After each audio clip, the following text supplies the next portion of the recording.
Okay. So in the last class, we learned about identifying the number or finding the number of electron, protons, and neutrons if we know the atomic number and the atomic mass of an element. So in today's class, we will learn about how electrons are distributed around the nucleus that we call as the electronic configuration.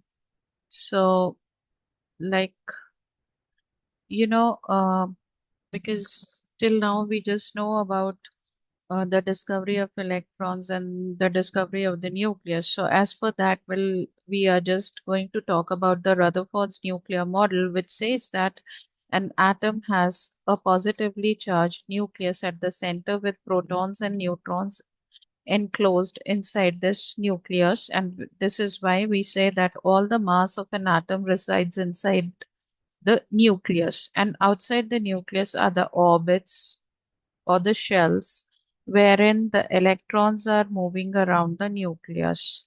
So these orbits or the shells or the energy levels, they are named as the one which is closest to the nucleus is K shell, then the L shell and the M shell.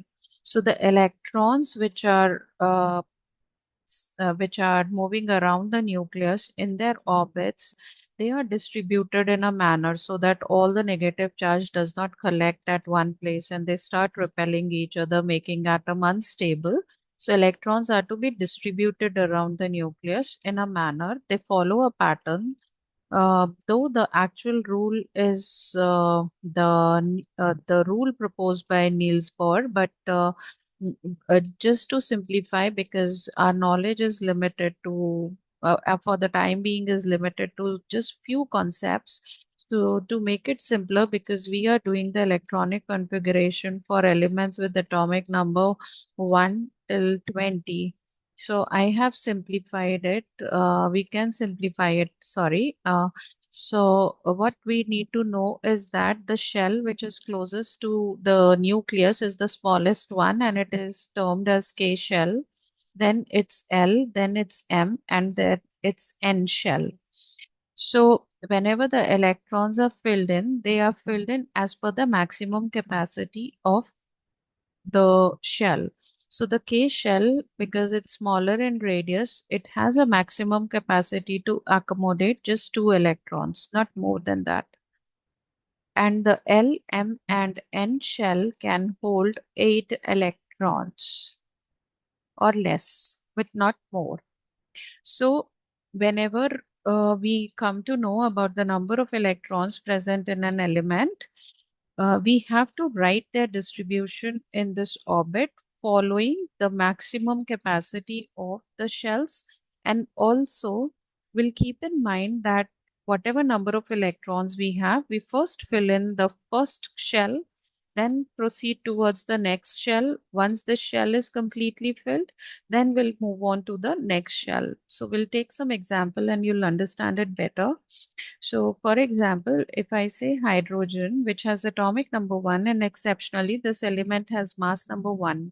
So, when its atomic number is 1, it indicates that it has 1 electron. So, its 1 electron is just present in the K shell, in the shell next to the nucleus. So, its electronic configuration is simply 1.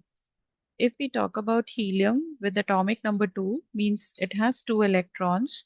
So those 2 electrons can also go and fill in the K shell because K has a maximum capacity of 2 electron. Next comes lithium with atomic number 3. Now when lithium has atomic number 3, out of these 3, 2 will go and completely fill the K shell with its maximum capacity, and the remaining one will go and occupy the L shell, right? Then if we move on to, say, oxygen, atomic number 8. So it has 8 electrons, 8 protons and 8 electrons. So out of those 8 electrons, 2 will go and fill in the K shell. Now 6 are left and all 6 can be accommodated in the L shell because its maximum capacity is 8. Then if you look at, say, neon, atomic number 10. So out of those 10, 2 will go and fill in the K shell, and the remaining 8 will go and fill in the L shell. So this is how. Now, once this shell is filled, suppose we come across another element, magnesium, with atomic number 12. So with magnesium atomic number 12, the configuration would be 2 electrons for the K shell, followed by 8 out of 10 in the L shell, and the remaining 2 in the uh, M shell. So this is how the filling up of electrons, or this is how the electrons are arranged in the orbits around the nucleus. We can take few more examples because I need to discuss after that one more concept. So for example, if I talk about another element, say sulfur with atomic number 16, that means it has 16 protons and 16 electrons.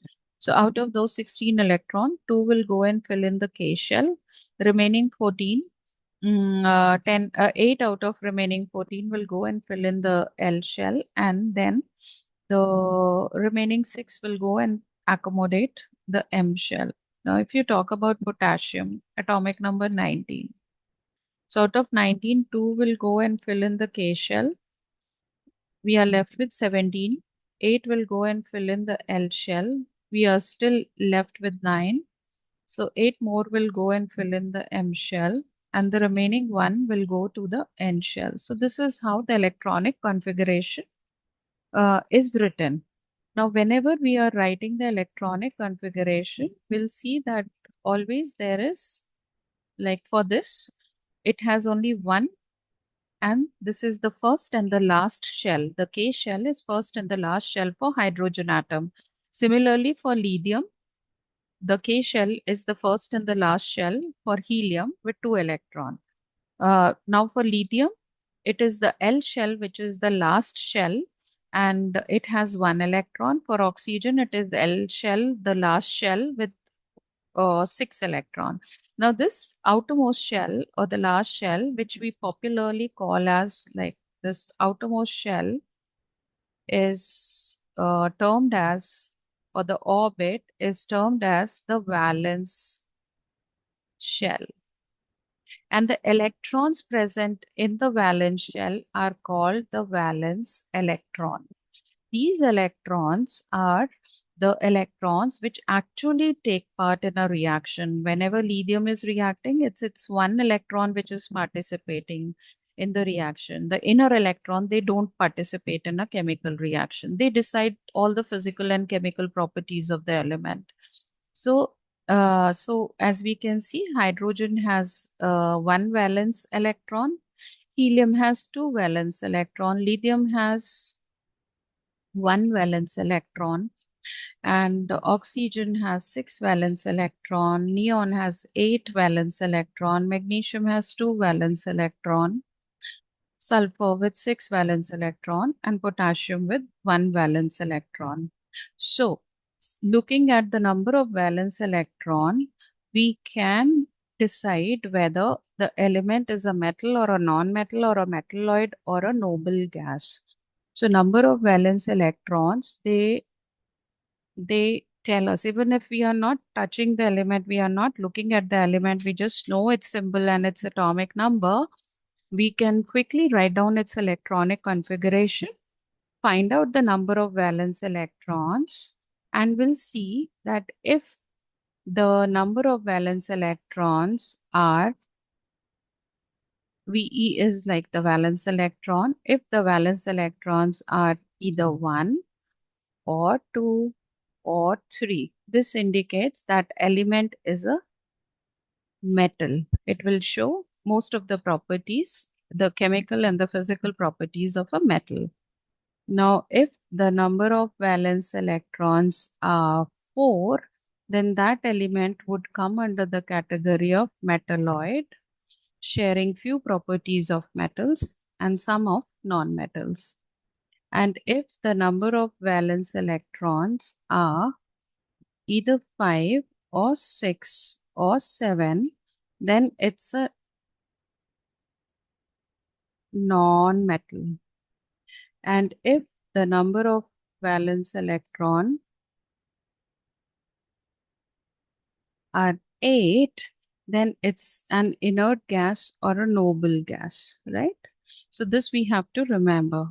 So simply by looking at the number of electrons in the outermost shell, that is the valence electron, we can identify whether it's a metal or a non-metal or a metalloid or a noble gas. So, so the task is that from atomic number 1 to 20, write the electronic configuration